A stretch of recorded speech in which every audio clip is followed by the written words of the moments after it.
bees cannot sting and make honey at the same time. They either have to become stingers or honey makers. And what has happened here is that we become stingers, and therefore we're not making any honey or laws to help the American public. I yield back the balance of my time. Thank you, Chairman Cleaver, and thank you for really making it so very clear to those who are listening this evening what the real situation is in this country and how important it is for us to act to help the American people.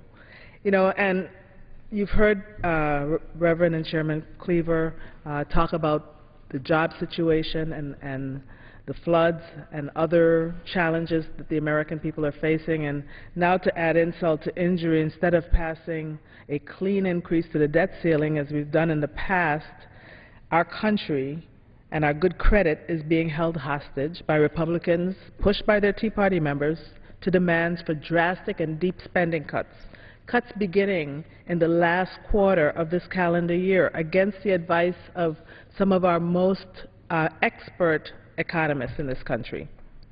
The cuts in this new Cut, Cap, and Balance Act that we all heard the talking points on this weekend and tonight, as our budget ranking member Van Hollen has said, and I'm quoting him here, would put more Americans out of work while this country is still recovering from the worst recession since the Great Depression. In the earlier hour, we heard a lot about Republican leadership, but I think they're leading us down the wrong path for this country and for most Americans. That bill, which will be on the floor tomorrow, would cap spending at the levels in the Republican budget that's below 2008 spending levels. It would make it near impossible, if not impossible, to make the investments that we need in education, in health care, in research and infrastructure to secure our future. And it would still, with all of that, extend even more tax cuts to special interests. All it would do is hamstring our nation's growth at a time when we are falling behind. It's not going to help to restore confidence, as the gentleman from Arizona said. Only lifting the debt ceiling will do that. I have heard my colleagues say that the bill on the floor tomorrow will protect Social Security, Medicare, and veterans payments, and I'm not too sure about that because the cuts and the caps that they will impose are likely to lead us down a primrose path with no way to fund those programs later on, causing us probably to have to renege then on our promise to our seniors, our veterans, and who have protected us, who have been willing to make the sacrifice to protect the freedoms that we enjoy and enable us to be here speaking this evening. Also targeted for cuts in that bill tomorrow, or subject to the caps, are SNAP, or food stamps, at a time when their policies are leaving more of America's families, and especially their children, hungry. It would include cuts to unemployment, when we should really be adding 14 more weeks of unemployment, as the bill that Barbara Lee has, H.R. 589, would do. It would be cutting school lunches, when sometimes that's the only meal that some children would have that is really balanced. And it would cut college loans and Pell Grants, as though we're trying to go back to a time we don't want to go back to, when only the wealthy could afford a college education. We cannot move our country forward by denying education to so many of our people. And all of this without letting those tax cuts expire or having and continuing to let some of the wealthiest in our country go without paying their share of taxes. So Cut, Cap, and Balance Act is not the way to go. Lifting the debt ceiling, doing it without having it being held hostage to cuts and bills like this balanced budget amendment is what we should be doing. At this time, I'd like to yield such time as she might consume to my colleague, my distinguished colleague from Texas, who always comes with a lot of information and words of wisdom and inspiration, Congresswoman Sheila Jackson Lee.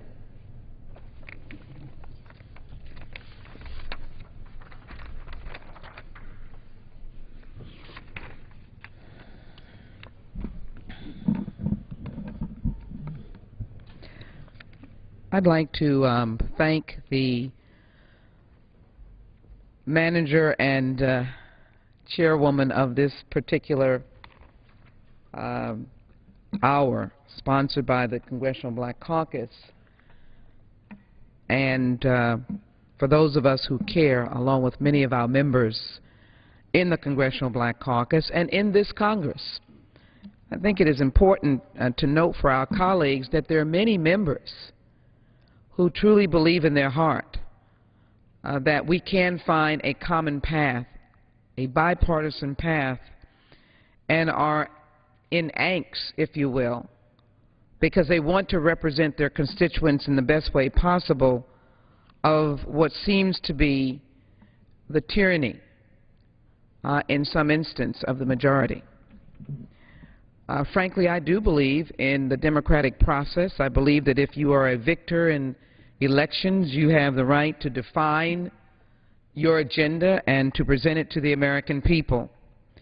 But there are some instances where the American people call upon us to have those agendas set aside so that we can work for America. So I want to thank the gentlelady, her great work on the Affordable Care Act. We are beginning to see many who never had access to health care begin to be, if you will, the beneficiaries of preventative care, the parity with mental health issues, more health professionals that we work so hard on in the Congressional Black Caucus, and, of course, access to health care for those with pre-existing disease.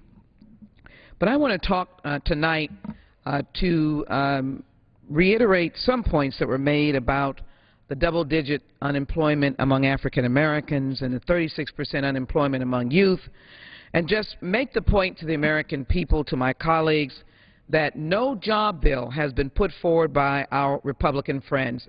Absolutely no job bill. This is now July 18th. A supermajority is on the other side. They could do so much alone without any votes from Democrats. Democrats have been pushing for a jobs bill. The Congressional Black Caucus will be leaving out in a couple of weeks to visit cities all over America to not only say we care, but to talk about jobs. This summer, we were going to close city pools and community centers in Houston, temperatures of 100 and 105 degrees. I felt if we couldn't find public monies, let's work to find private monies.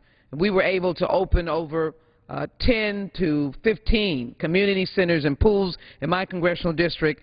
For me, being able to find resources, meaning that some came forward to give the resources, but more importantly created jobs for youth who could be, if you will, the lifeguards. And as I visited these pools and talked to young people who would not have had a job, obviously a small measure, but to at least acknowledge the desperation that we have for jobs. As we go out as members of the Congressional Black Caucus, we'll be embracing corporate leadership and others to have job fairs so that individuals can have it. Just a summer or two ago, I had a job fair in the teeming heat, and thousands showed up, so much so that people were lined around the block. Americans want to work. And in a bipartisan partnership, wouldn't it have been just great for Republican colleagues, no matter whether they're a Tea Party or no party, to come together and say the first act that we will engage in will be creating jobs. And out of those job creation comes growth.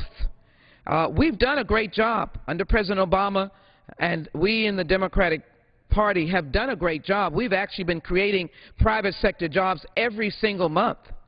And as well, we did create 3 million jobs under the American Recovery and Reinvestment. That should be very clear. And the loss of numbers or the bump in unemployment is, as our colleague indicated, for all of America was because public sector jobs were being willy-nilly dispensed with. Frontliners, first responders, sanitation workers, teachers, firefighters, ambulance drivers, all over America by Republican governors. They laid the people off en masse. In many instances, they didn't need to. There could have been ways to work it out, but they laid them off en masse, and that gave the bump to the unemployment. But where does that lead us today? And what I want to focus on is the fact that I want to make it very clear that members of the Congressional Black Caucus have supported many bipartisan efforts to turn our economy right side up. We have worked on infrastructure issues. We have supported transportation legislation to fix America's bridges, highways, dams, because we know how important it is. We have helped to resolve our budgetary issues, our revenue issues. We have voted in unison in a bipartisan way for some legislation that may not have been in total agreement with many of our views, but we did it for America. We voted for a balanced budget amendment that generated the Children's Health Insurance Program. And we need to continue to discuss this where we are today because we need to help the American people. And I've heard the concerns of my constituents today.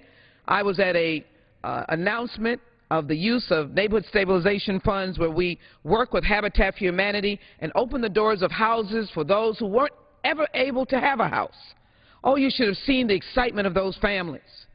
But the seniors there were asking me, are we going to get our Social Security check? You can't go anywhere in your district where people are not up in a fury. They want to know how we can get this done. I think it's important to note a little bit of history. Prior to the existence of the debt ceiling, Congress had to approve borrowing each time the federal government wished to borrow money in order to carry out its functions. With the onset of World War I and the growth of this nation, more flexibility was needed to expand the government's capability to borrow money expeditiously in order to meet the rapidly changing requirements. That's where this came from. This is not a Democratic idea. This is not the idea of President Barack Obama. To address this need, the debt ceiling was established in 1917, allowing the federal government to be the umbrella on a rainy day, to come to the aid of Americans during emergencies, to be able to address the question of war and peace. This wasn't something we developed just to agitate members who believe they are the fiscal hawks of all time, even more so than President Reagan, who understood that the government had certain roles. Since the debt limit was first put in place, Congress increased it over 100 times. In fact, it was raised 10 times in the past decade, which includes the era of President George Bush and the wars of Iraq and Afghanistan. Congress last came together and raised the debt ceiling in February of 2010. And it did so with the idea that we were working together. We understand that we're at a $14+ trillion. There's no one who is happy with a growing debt. But many economists will tell you that a deficit is sometimes important to take care of a country's people. Who knows what is going on in Japan right now, because they need to take care of their people. They need to ensure that those who are impacted by the tsunami and the earthquake and the nuclear implosion can be taken care of, the sick people, the displaced people. And when I say you're not knowing what's going on, we know that they are growing a deficit. But our country is not like Portugal and Greece. An economist that we listened to 2 weeks ago said on the record that this nation is not broke. Let me say it again, Americans. Don't be intimidated and frightened to believe that America is broke. We can solve this problem. The way in which we are able to address it, the assets that we have, will allow us to extend the cuts over a 12-year period. Every reasoned economist in America says you cannot cut our spending overnight. You cannot cut it. So Congress is entirely within its right to be thoughtful on this issue of the debt. And it is also important to note that what makes us so strong is we have something called United States Treasury bonds, which have traditionally been one of the safest investments another country or investor could make. And other countries, including Americans, buy Treasury bonds. Our children are given Treasury bonds. For foreign nations and investors, purchasing a U.S. Treasury bond meant that they held something virtually as safe as cash, backed by the full faith and credit of the United States. Let me say that again. The full faith and credit of the United States. That is constitutionally worded. And so my friends who are drawn to the Tea Party are suggesting that we go straight to the brink. But when you go to the brink, as my colleague has said, you begin to shake the markets. They begin to shudder. And the impact comes to the hardworking American who has been so fiscally responsible that they put away savings for their children's college, savings for themselves as they retire. They've been dutiful. They've been respectful. But what we will do is force this market to get so shaky that those savings may be jeopardized. How can we do this? Democratic Party, Republican Party, Tea Party, if it's a registered party or a group of people, but they're members who have come here wearing the banner, they can do nothing more than adhere to that. So we are here on the floor tonight to look for compromise and reason and say, in turn, with the proceeds from the bonds, the federal government of the world's largest economy is able to finance its operation. That's us, the United States. And let me remind everyone, we have the largest economy in the world. America is not broke. We have to do better. We have to extend our cuts. We have to balance over a period of time, almost like a household, where they begin to try to analyze what they'll be able to pay and what they'll have to cut out. You've heard families say we've stopped going out as much as we've gone out.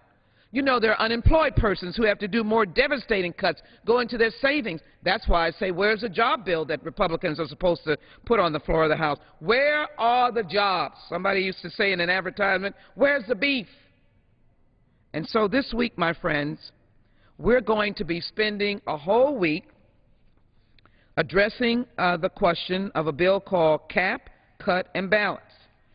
And before I just address to you who will be hurt on Cap, Cut, and Balance, and it's a balanced budget amendment that came out of the Judiciary Committee, of which I'm a member, I just want you to know that every state can stand up here and say that, but I want to put it in the record that it's come to my attention that Social Security beneficiaries in Texas, 3,440,442, likely will be impacted. Total number of Social Security beneficiaries in Harris County, that's where Houston, Texas, the fourth largest city in the nation, a very diverse city, 429,760 Social Security beneficiaries, which might include SSI, which is for those who are in need of monies because they are children or they are disabled. 780,000 seniors and individuals with disabilities in the metro area that are currently enrolled in Medicare, the lifeline of our seniors. And currently 145,000 individuals in the district, the 18th Congressional District, that have that are on Medicaid.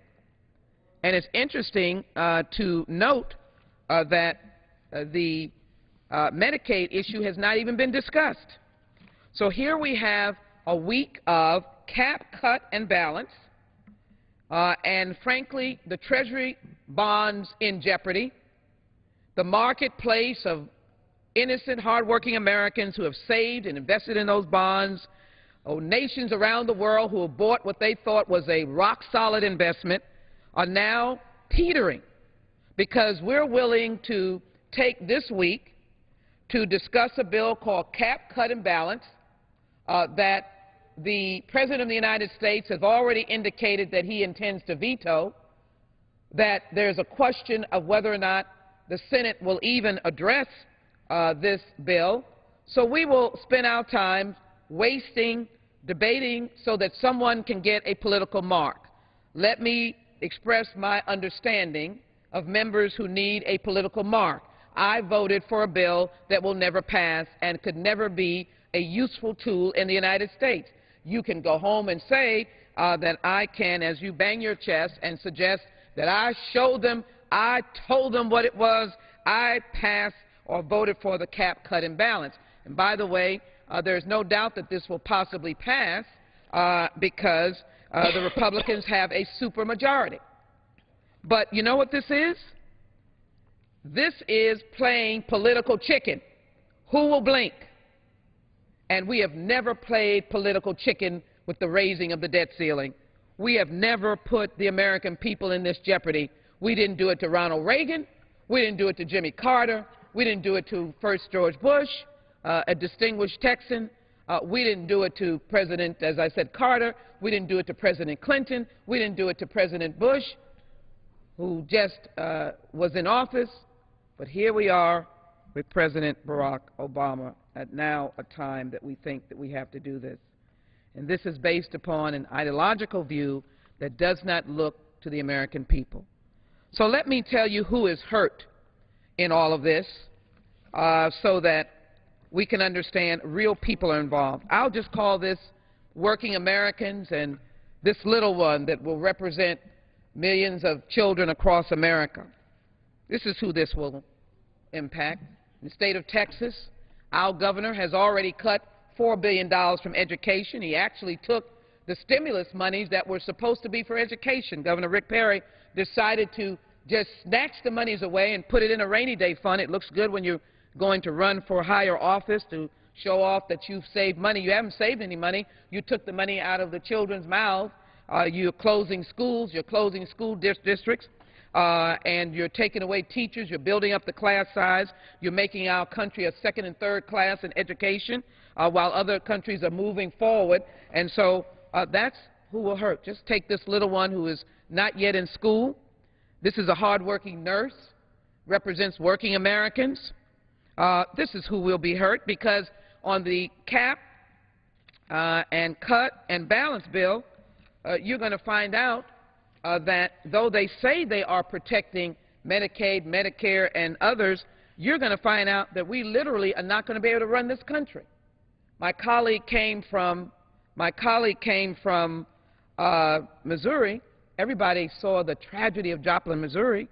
And so quickly, the cap, cut, and balance is going to hurt this. And this is, I'm going to call this, the cap is going, this bill is going to be the tap dance bill, because they're going to be tap dancing around all the people that are going to be hurt. Next, who's going to be hurt are our military families. Now, they say that they are taking care of veterans' benefits, but this is active duty military. They need to be paid. They say they have classified or taken out security. Well, have they taken out the grandmamas of these soldiers and their wives? Have they taken out the parents of these soldiers and their wives who need Medicare and Social Security? Have they taken out the sisters and brothers who need student loans? No. So they're tap dancing around the fact that they say they're not hurting these people. It's not the cap bill. It's the tap dance bill. That's what it's going to be. And then rather than the cut bill, they're going to organize, instead of the cap and cut, they're going to organize the Losers Club of America. We're going to open up a Losers Club with what is going to go on the floor tomorrow. The Losers Club will be the American people, children, seniors, college students, the jobs that we want to make through the infrastructure. How many people have driven on freeways and bridges and had potholes? Because we need, America's infrastructure needs to be rebuilt. So very quickly, let me just say that as these poster boards take their own light, let me quickly say, very, very quickly, the Losers Club tomorrow is going to pronounce that we will be giving gifts to millionaires. They'll get $200,000 because the bill tomorrow is worse than the Republican budget. So the millionaires will get $200,000, Republican budget, and this bill, remember what I said, they call it the cap, cut, balance. I'm calling it the tap dance, Losers Club, and bus bill. So we're going to give millionaires $200,000 a year, and while seniors will be paying an extra $6,000 a year for their Medicare, because it'll bust Medicare as we know it. Now, how did we get to where we are today? Why are we in this false status where people are saying, don't raise the debt limit? We brought it on ourselves. The Republicans were in charge when the Bush tax cuts came in, and they never wanted to have them expire. That was a big fight when we came in. The President came in. That was a big fight. Out of compromise, he said, let's be fair. And so you can see the Bush tax cuts 37% of our debt. 37%. So to talk about why we're here, look at what the Republicans have done. And then you have the Iraq War, 11%. So it's interesting that now they're going to be fiscally responsible, but yet they're the cause of the debt. Let me finish by just saying that I am glad to be here with the Congressional Black Caucus. I want to rename the bill as the Tap Dance, Losers Club, and Bust the American People Bill, Bust the Safety Net for America. And I want to thank the gentlelady by simply saying, I love this country, and I believe we can come together. I have great respect for my colleagues who have a different view, but what I beg of them to do is to take the Constitution and cherish it like we all do, and that opening part that says, we the people. We are now calling on Republicans and Democrats and members of the Tea Party who are in this Congress to be part of the we the people. And let us not, in a frivolous manner, take up the floor time that is going to work on a bill that will never be signed and take it away from the resolution of the debt ceiling, which then causes the markets to go in a tailspin. I want to save the American people, and I frankly believe that we have the right to do so. Simply close by saying to you, Martin King, whose monument will open in just a few weeks, gave us a wonderful challenge. The time that he asked this nation to believe in his dream. And he gave us the further challenge of the night before his death. He indicated that he had been to the mountaintop, and he looked out and saw the promised land, an opportunity for all of us, no matter who we were, to have an equal opportunity in this country and to respect views but always look for the greater good. But he said that he, as a person, he didn't think that he would get to the promised land, but he knew that we as a people, we as Americans, would get to the promised land someday. I still believe in that dream and in that charge, and I'm asking for my colleagues to work with us to be able to do that this time on behalf of the American people. I yield to the gentlelady. I thank you so much for your charts. You're really pointing out who would be hurt by the cut, cap, and balance, or as you call it, the tap dancing bill. You know, sometimes you have to call it what it is. So thank you, Congresswoman Sheila Jackson Lee, for joining us this evening. You know, I listened to New York columnist Tom Friedman yesterday, and I think we ought to put his talk on, with the one that he had with our nation's governors on DVD, and make it required listening for some of our stonewalling colleagues. He put an adjective on the debate, or so-called negotiations, that have been staged these last few weeks. He called the debate idiotic. Now, some may agree, some may disagree with that. But he further said, and this I do agree with, that it is not worthy of our country and a disservice to our children. So just like the other 74 times since 1962, 74 times that a clean, non-controversial lift our debt ceiling has been done, we should have done it a long time ago, and that's what we ought to do now. And then after that, whether we use Bowles-Simpson or Rivlin-Domenici or what's left of the Gang of Six, I guess it's now just Democrats, their plan, as a starting point, we need to begin coming up with a solid deficit reduction plan that isn't done on the backs of our poor, our middle class, our children, our seniors, and our people with disabilities. And one that is, as the President has called for, one of shared sacrifice. It's the only fair way. It's the only American way. And while important to securing the future, deficit reduction by itself is not enough. We are still in a recession, a recovery, but it's very slow and it's uneven. What we need now are jobs, jobs, and more jobs. We need to continue the work of the Recovery Act and add to the 3 million jobs that we either saved or created with that bill and that act. We need to rebuild our manufacturing base, as the Make It in America Democratic agenda would do. And we have to revive the housing market to help families stay in their homes and restore the opportunity for every American and those who came to live in this country to achieve what we call the American dream. We need to do what we have always done best, to create. We need to regain our place as the innovation capital of the world. And to do that, and to secure a sustainable future for our children, we have to invest in the work of bringing our country back from 25th in science, 17th in math, 14th in reading, and 12th in college graduates. The issue should not be cut, cut, cut. I agree with Tom Friedman on that as well.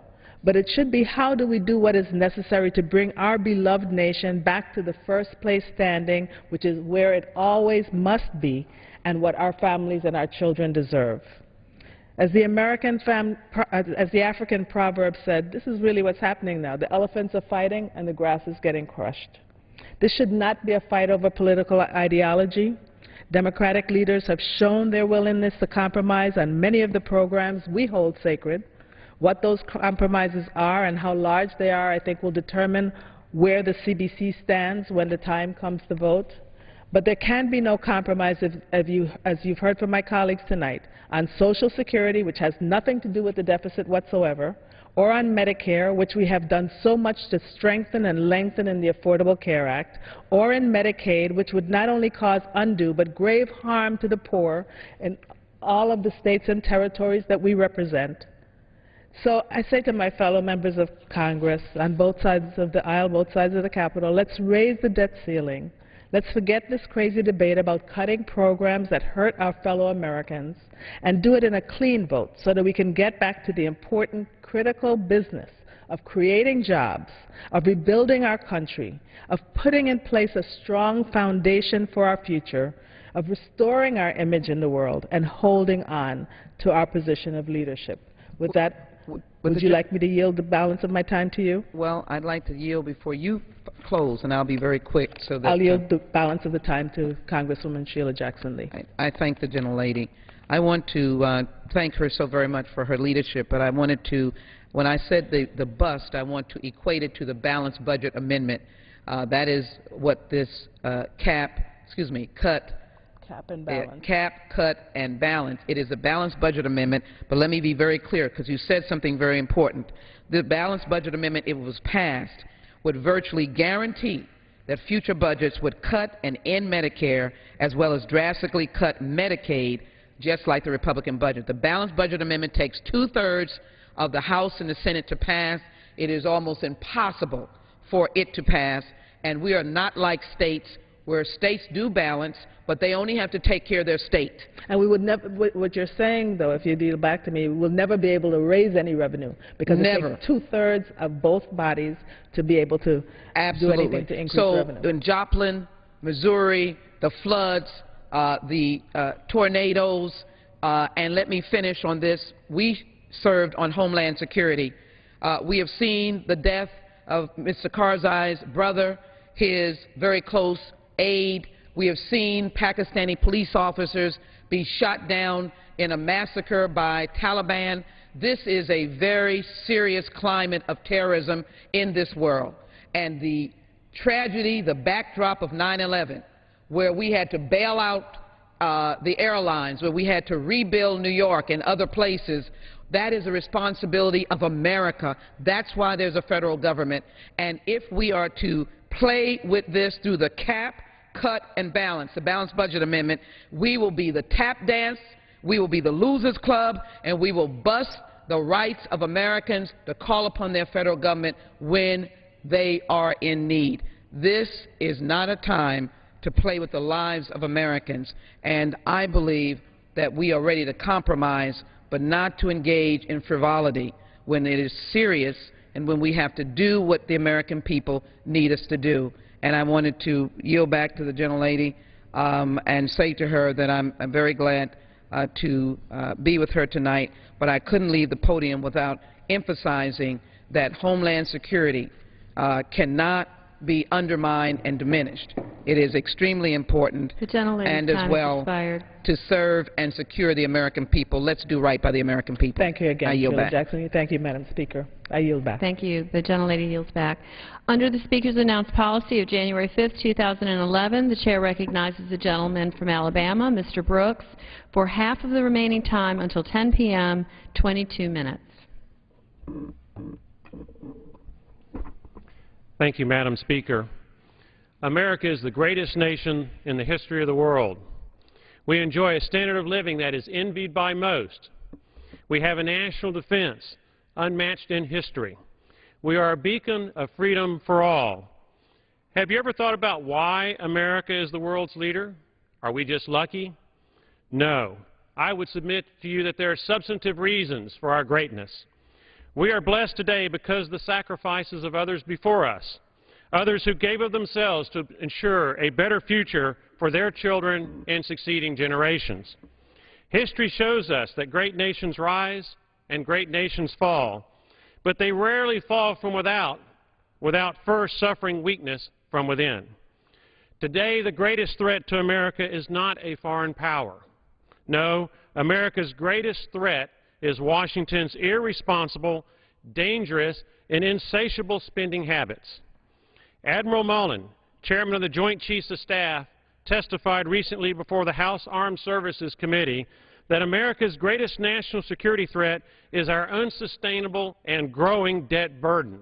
It wasn't Al-Qaeda, it wasn't North Korea, it wasn't the Taliban, it wasn't any other foe across the globe, it was our unsustainable national debt. And he is right.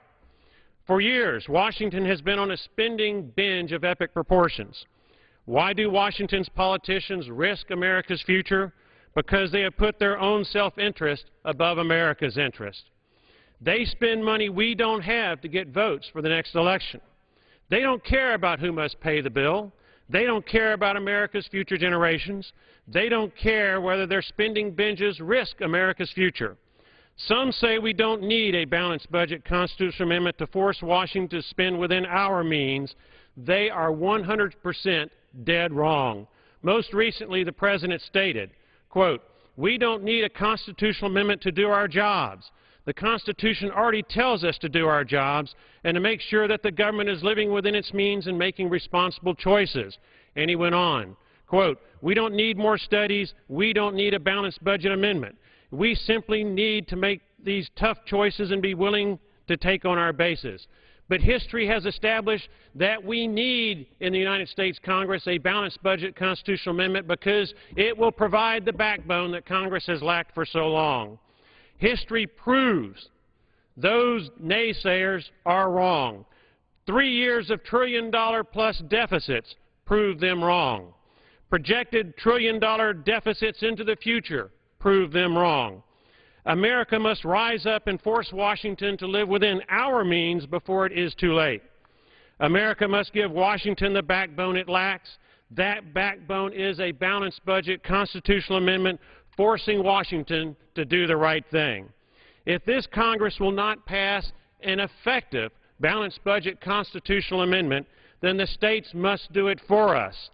The Lone Star State of Texas recently passed a resolution calling for a constitutional convention for a balanced budget constitutional amendment if Congress fails to act. The great state of Alabama has joined Texas.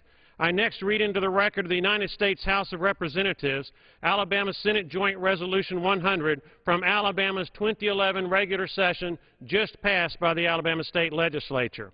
This is Act number 2011-400. The principal sponsor is Senator Arthur Orr. Co-sponsors from the state of Alabama are Schofield, Senator Sanford, Senator Holtzclaw, Senator Williams, Senator McGill, and Senator Beeson. Enrolled SJR 100, urging Congress to promote a federal balanced budget amendment.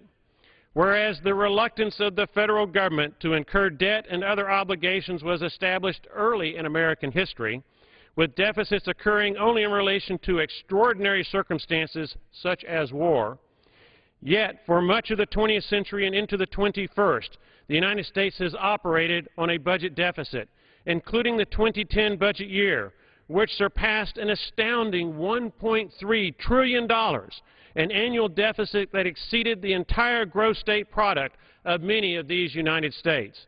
And whereas an exception to this pattern was at the turn of the 21st century in fiscal year 2001, America enjoyed a $128 billion budget surplus, and whereas since FY 2001, America has been burdened with 10 consecutive years of deficits, to wit, FY 2002, $158 billion deficit, FY 2003, $377 billion deficit, FY 2004, $413 billion deficit, FY 2005, $318 billion deficit, FY 2006, $248 billion deficit, FY 2007, $161 billion deficit, FY 2008, $459 billion deficit, FY 2009, $1.4 trillion deficit, FY 2010, $1.3 trillion deficit, FY 2011, $1.5 trillion deficit estimated. And whereas, as of January 2011, America's accumulated national debt exceeded $12 trillion, now estimated over $13 trillion, and whereas the Congressional Budget Office projects that if current trends continue under the White House's proposed budget, each of the next 10 years has a projected deficit exceeding $600 billion.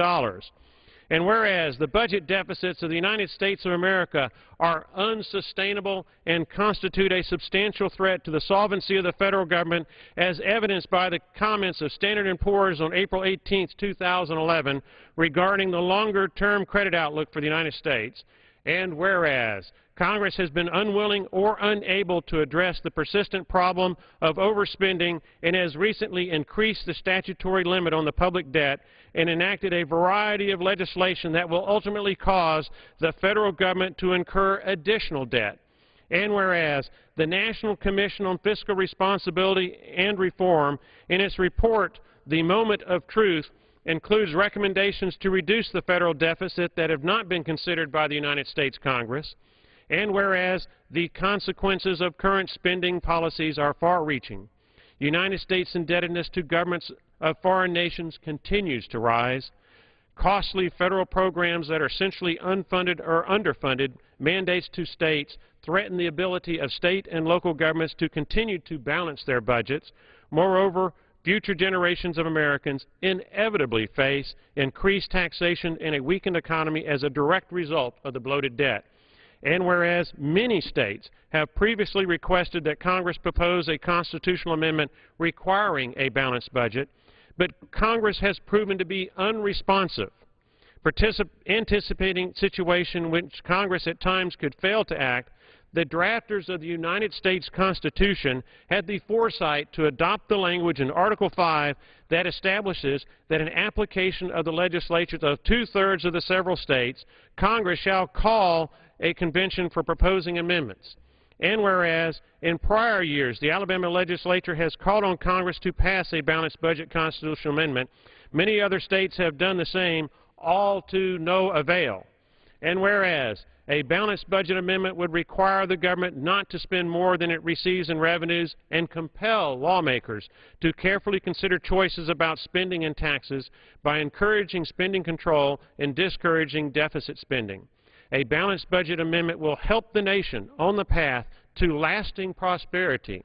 Now, therefore, be it resolved by the legislature of Alabama, both houses concurring, that the legislature of the state of Alabama hereby respectfully urges the Congress of the United States to propose and submit to the states for ratification a federal balanced budget amendment to the United States Constitution.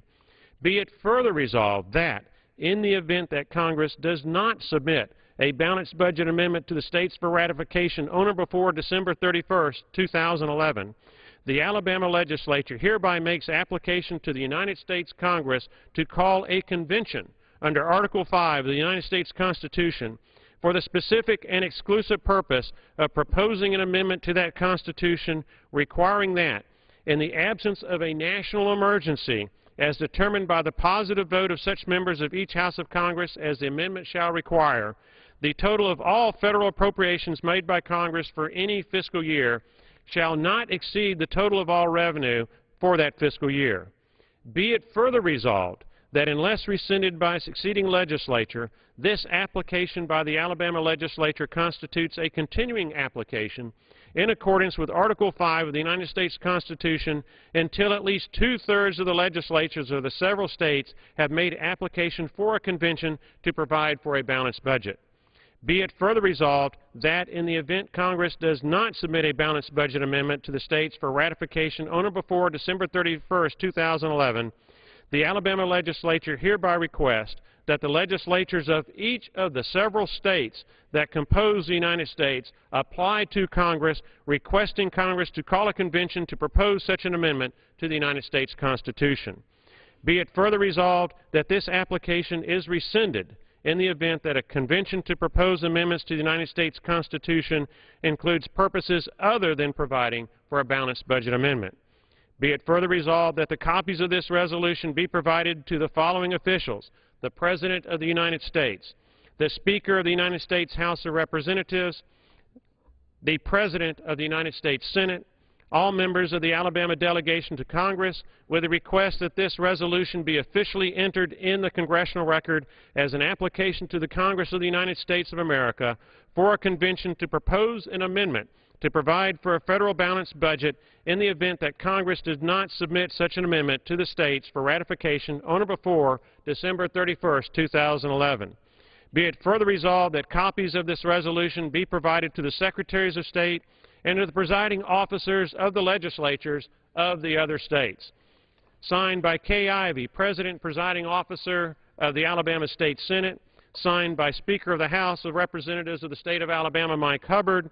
Signed by the Governor of the State of Alabama, the Honorable Robert Bentley, on June 7, 2011. Congress clearly has the duty to pass a balanced budget constitutional amendment to prevent unsustainable spending sprees that threaten America's future. Quite frankly, and in my judgment, a balanced budget constitutional amendment is the only way to prevent a federal government insolvency and bankruptcy and the ensuing economic and national security consequences of such a bankruptcy. I urge this Congress to do the right thing and pass an effective balanced budget constitutional amendment. But if Congress shirks its duty to America, then I plead for the states to join Texas and Alabama by demanding a constitutional convention for the limited purpose of drafting a balanced budget constitutional amendment. I urge the states to act with haste. America rapidly approaches an economic abyss. The states are our last, best hope for American greatness and survival in generations to come. Madam Speaker, I yield the balance of my time. The gentleman yields back the remainder of his time. Does the gentleman from Alabama have a motion to adjourn? Madam Speaker, I move to adjourn. The question is on the motion to adjourn. Those in favor say aye. Those who oppose say no. The ayes have it. The motion is adopted. Accordingly, the House stands adjourned until 10 a.m. tomorrow for morning hour debate. The House has recess for the day. Tomorrow, members will take up a Republican debt and deficit reduction plan. That legislation would require $111 billion in spending reductions in fiscal 2012 and would establish statutory caps to limit total government spending. The measure